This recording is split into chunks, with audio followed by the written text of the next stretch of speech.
राजू बेटा, मैं एक बोलता पेड़ हूँ और तुम्हें खेलते देखकर मुझे बहुत खुशी होती है। बच्चे पक्षी हर दिन मेरी शाखाओं पर आकर बैठते हैं।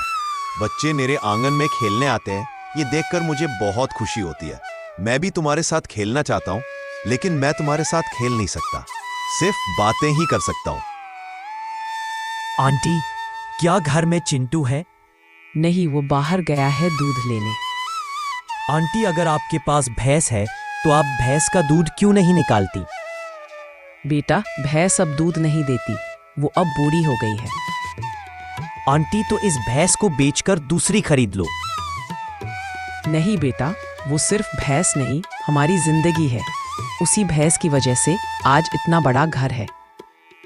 आंटी, क्या ये भैंसा जादुई है? नहीं बेटा, लेकिन ये भैंस एक बार में 100 लीटर दूध देती थी, इसलिए आज ये घर, पैसा, सब कुछ है। राजू, तुम कब आए? मैं अभी आया, खेलने चलो ना, या तुम नहीं आना चाहते?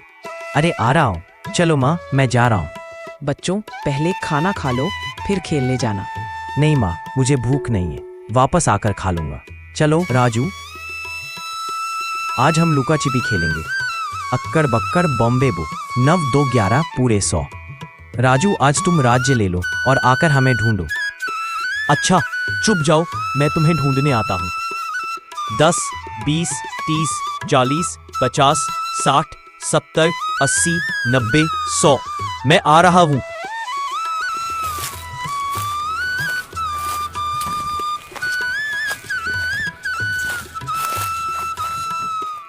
चिंटू बेटा, भूत भूत बचा लो। चिंटू बेटा, मैं भूत नहीं हूँ, मैं तो एक बोलता पेड़ हूँ।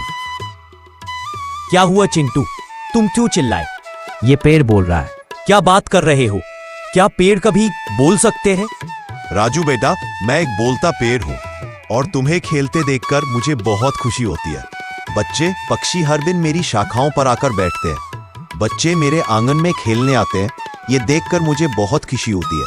मैं भी तुम्हारे साथ खेलना चाहता हूँ, लेकिन मैं तुम्हारे साथ खेल नहीं सकता, सिर्फ बातें ही कर सकता हूँ। इस जंगल में कितने तरह के पेड़ हैं, उनमें से कौन से पेड़ बोल नहीं सकते? फिर तुम कैसे बोलते हो? इसके पीछे एक बहुत बड़ी कहानी है। तो हमें ये कहानी सुनने में बहुत अच्छा लगेगा, तुम कहानी सुनाओ।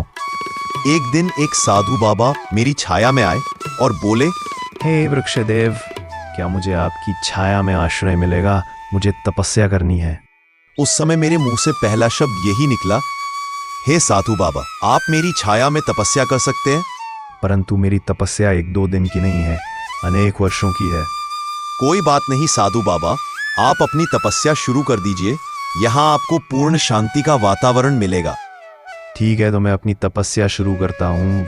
हाँ साधु बाबा, आप अपनी तपस्या शुरू कर दीजिए। ऐसे ही कई साल बीत गए।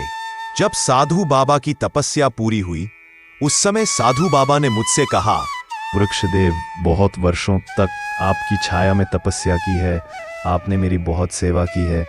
आज मैं तुम्हें वरदान देता हूँ कि जैसा आज तुम बोल रहे हो, तुम सदैव प्रसन्न और संतुष्ट रहोगे, तथा जो व्यक्ति तुम्हारी शरण में आएगा उसका मन प्रकाशित हो जाएगा। तब से मैं बोलने वाला पेड़ और सुख शांति के पेड़ के रूप में प्रसिद्ध हो गया। वृक्ष देवता, तुम्हारा परिचय सुनकर हमें बहुत खुशी हुई। जो दूसरों की मदद करता है, भगवान उसे कभी किसी चीज की कमी नहीं होने देते। जो व्यक्ति दूसरों की मदद करता है, भगवान उसे किसी चीज की कमी नहीं होने देते। दोस्तों, आज की कहानी आपको कैसी लगी, हमें कमेंट में बताएं। और ऐसी ही और कहानियां देखने के लिए हमारे YouTube चैनल को सब्सक्राइब जरूर करें। धन्यवाद।